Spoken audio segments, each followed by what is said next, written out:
ఒక చిన్న సాక్ష్యం చూతినండి.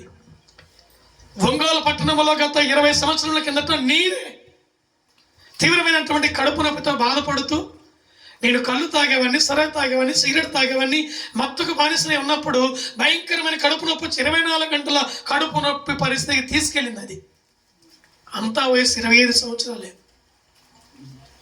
ఎవరికి చెప్పలా, గుండె గట్టిది. వెళ్ళి ఒక్కనే జాయిన్ అయ్యారు. కుటుంబంలో ఎవడికి తెలియదు, నా భార్య తప్ప. ఇంట్లో నా భార్య తప్ప పిల్లలకు తెలియదు, నా కుటుంబానికి తెలియదు, నా స్నేహితులకు ఎవరికి తెలియదు. ఒక్కని వెళ్ళిపోయా. 3 రోజులు జాయిన్ అయ్యి డాక్టర్ గారు ట్రీట్మెంట్ తీసుకున్నా. అన్ని పరీక్షలు చేసి అంతా బాగానే ఉంది, నీకు వైద్యం చేస్తాను, నీకు ఎవరు లేరా అని అడిగాడు. కళ్ళకు నీళ్ళు వచ్చినాయి. ఎప్పుడు వచ్చినాయి నీళ్ళు? వ్యాధితో ఉన్నప్పుడు మనిషికి వాటంతకు అయ్యే వచ్చేస్తాయి కడుపులో నుంచి. డాక్టర్ గారు అడిగిన మంచి మాట అడిగాడు కదా, నాకు ఇంత కుటుంబం ఉందిగా, ఒక్క నయం తీసుకుని వస్తాను అయ్యా, నా కుటుంబం పెద్ద కుటుంబం అని చెప్పి. అంటే నీ తాగుబోతు తనవి నిన్ను ఒంటరిగా తీసుకొచ్చిందిరా. వారి దగ్గర నీ మొహం చెల్లక ఒంటరిగా వచ్చే వైద్యానికి. అయినా నిన్ను ప్రేమించి నేను చేర్చుకొని 3 రోజులు వైద్యం చేశా. ఇంకా నువ్వు వారం ఉండాలి ఇక్కడ బెడ్ మీద, వెళ్ళి మీ అమ్మని తీసుకురమ్మన్నాడు. ఇంటికి వచ్చి సైలెంట్గా మా అమ్మని తీసుకుని వెళ్ళిపోయా. 6 రోజులు హాస్పిటల్లో ఉన్నా. ఆ కడుపు నొప్పి అంట 24 గంటల కడుపు నొప్పికి వెళ్ళేది. కానీ దేవుని మహాకృప, నేను కన్నీళ్ళు పెట్టుకున్నాను కదా, దుఃఖపడ్డాను కదా, నా దేవుడు నాకు స్వస్థతనిచ్చాడు.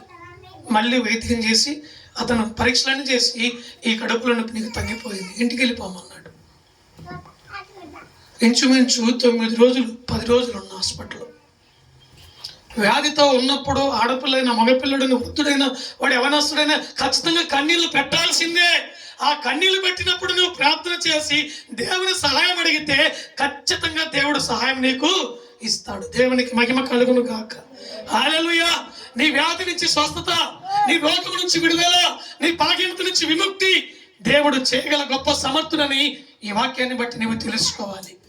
దేవుని బిడ్డలారా, నీ వ్యాధితో ఉన్నప్పుడు డాక్టర్ సహాయం కోరుకోవచ్చు, నీ వ్యాధితో ఉన్నప్పుడు బంధుమిత్రుల సహాయం కోరుకోవచ్చు, అన్నదమ్ముల సహాయం కోరుకోవచ్చు, నీ భార్య సహాయం కోరుకోవచ్చు. కానీ ఒక సహాయకుడు నీకున్నాడు, ఆయన ఆకాశమందు ఉన్నాడు. దేవునికి మహిమ కలుగును గాక. హల్లెలూయా. కనుక దేవుని బిడ్డలారా, నీవు వ్యాధిలో ఉన్నప్పుడు, కన్నీళ్ళు వచ్చినప్పుడు నువ్వు దేవుని మర్చిపోకూడదు. నీవు బాగుపడ్డప్పుడు దేవునికి కృతజ్ఞతలు చెప్పాలి. ఏం చెప్పాలి? స్తోత్రము కలుగును కాక. దేవునికి కృతజ్ఞతలు చెప్పాలి. దేవుని మందిరానికి వెళ్ళాలి, దేవుని సన్నిధిలో నిలవాలి, ఆ సాక్ష్యం చెప్పాలి.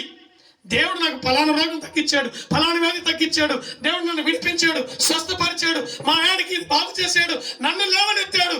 ఈ రోజున సజీవునిగా, సజీవురాలుగా సంఘం ఎదుట, దేవుని ఎదుట ఇక్కడ నిలబడి బాగు తీసుకొని నేను సాక్ష్యం చెబుతున్నానంటే నా దేవుని కృప. అర్థమవుతున్నాయా? ఇది నా దేవుని కృప తప్ప వేరే సహకారము లేదని చెప్పి నువ్వు దేవునికి థ్యాంక్స్ చెప్పాలి. అప్పుడు దేవుడు నిన్ను స్వస్థపరుస్తాడు. దేవునికే మహిమ కలుగును కాక.